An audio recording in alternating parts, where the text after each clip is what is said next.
Welcome back to your Pixlr screencasts. I thought that we would be done in the last one, but we ended up spending a lot of time learning about layers. Really important aspect of all photo editing, so I would say go back and check that out.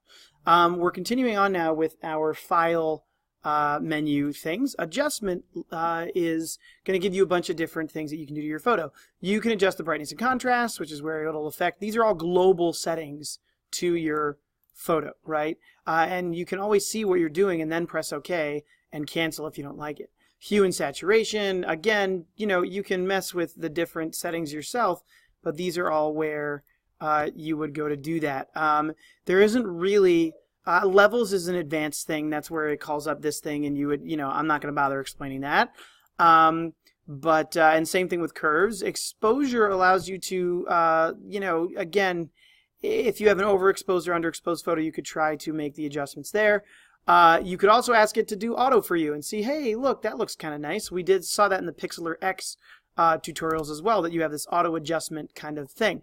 And then you also have inverting the colors, which is freaky.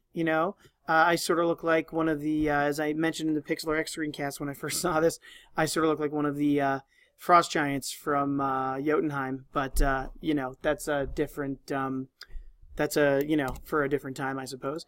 And then if you obviously sepia will turn it blur, brown and white kind of thing. And again, these are all sort of just these old I'm saying old because it's here. These are these picture wide things that you do to sort of change what your entire photo looks like. Just real quick to show you posterize, that's sort of like where it makes it all kind of weird and, sorry, give me 1 second here, and you can like mess around with the different settings. It's sometimes a cool effect depending on if you're going for something like that. So again, adjustment is really picture wide. That's the important thing to remember is unless you select out a piece of your photo, put it in a different layer, and then apply all your adjustments on that layer, it really is just going to apply to the whole photo, or really the whole layer, I guess we could say.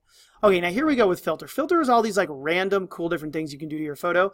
I'm going to let you sort of just look around these for yourself and decide which ones you like. I'm just going to show this is one of my favorite ones.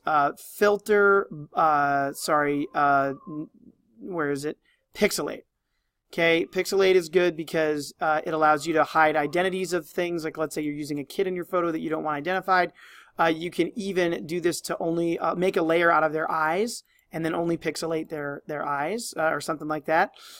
You can also do, there's in Photoshop there's this thing. Sorry, I am recording this in school after all. In Photoshop, there's a thing called Liquify under the filter menu, and that gives you a lot of different options. But those are pretty much all located in here and over here, bloat and pinch. But if you go look at swirl, so like there's kinds of like cool different things you can do.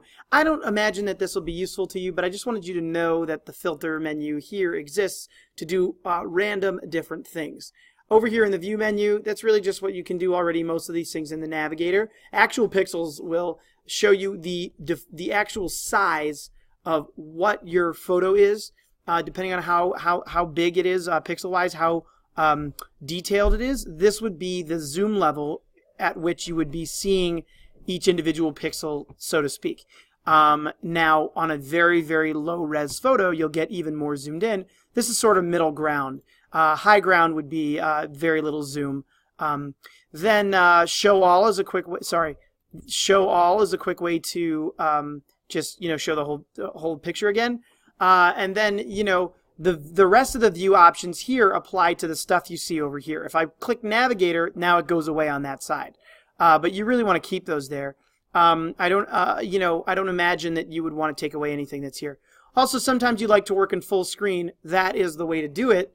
And I can't show you how that looks right now because I limited the size of the screen that we're working on to the regular view, but we're going to take away the full screen mode and go back to our normal view here. Anyway, that is basically everything in the view menu. Language you're not going to need because you're going to be doing it in English. Help, font is to go get new fonts, And then there's all these other things you can explore on your own but are not part of the scope of this screencast. Okay, we're in our next screencast, we're going to, well, there's that bell again. In our next screencast, we're going to actually get into this tools menu over here and see how everything works. See you next time.